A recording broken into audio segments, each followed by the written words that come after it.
More and more European drivers are going electric, and this has given rise to an unlikely competitor for traditional European car makers, Chinese electric vehicle manufacturers. Cars made by BYD Co., which stands for Build Your Dreams, have surpassed Tesla in sales.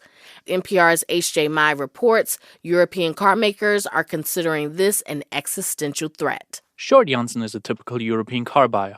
He and his family live near a big city with reliable transportation. I'm 8 minutes from the center of Copenhagen, by train. But they still wanted a family car, and so they went looking. Jansen, like many others in Europe, decided that his next vehicle will be an electric one. It's a mindset driven by environmental concerns and generous government incentives. They thought about getting a Tesla, a Nissan, or a Volvo. We were actually going for the Volvo. And then we then saw this offer from BYD, which was, I think, about 20% lower than the Volvo. Jansen said he'd never even heard of BYD before, a Chinese brand that officially launched in Europe in 2022. We are BYD. You've probably never heard of us. But hey, we know you just want to drive a great electric car. Chinese automakers within just a couple of years have flooded the European market with their cars. Customs data shows that Chinese EV shipments to the European Union have increased by 361% since 2021.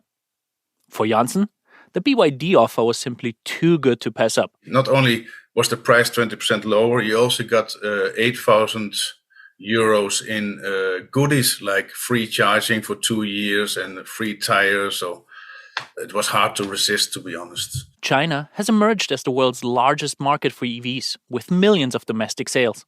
And it has done so by boosting its domestic auto industry with a mix of big financial help, from state subsidies to substantial tax breaks, says Mark Wakefield of global consulting firm Alex Partners. They've really led the way. They've gone really past that early adopter phase and they're into the mass market. In Europe, Chinese EVs still have to overcome a perception of poor quality. But as Wakefield confirms, today's cars from China are much improved. These are fairly advanced vehicles. They are not quite up to the quality standards that the US and European vehicles are, but they've come a long way, and the difference is now pretty negligible. And sales for Chinese car makers in Europe have surged. The MG4 hatchback, produced by Chinese-owned MG, has been among the top-selling EVs in Europe during the first half of the year. Others like NIO, BYD or Geely also have substantially increased their market shares. And that's created a lot of concern in Brussels. The European Union this year launched an investigation into China's alleged unfair trade practices, as Commission President Ursula von der Leyen explained. And their price is kept artificially low by huge state subsidies. This is distorting our market. Beijing responded, calling the move blatant protectionist behavior.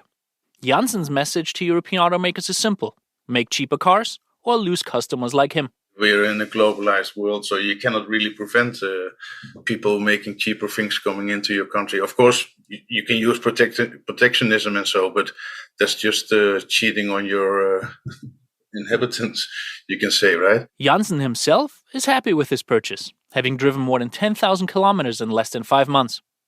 Some European automakers had to announce price cuts or even layoffs to remain competitive in the rapidly changing EV market. And Europe is just a starting point, as most Chinese brands aim to enter the US market in the coming years, potentially disrupting America's auto industry.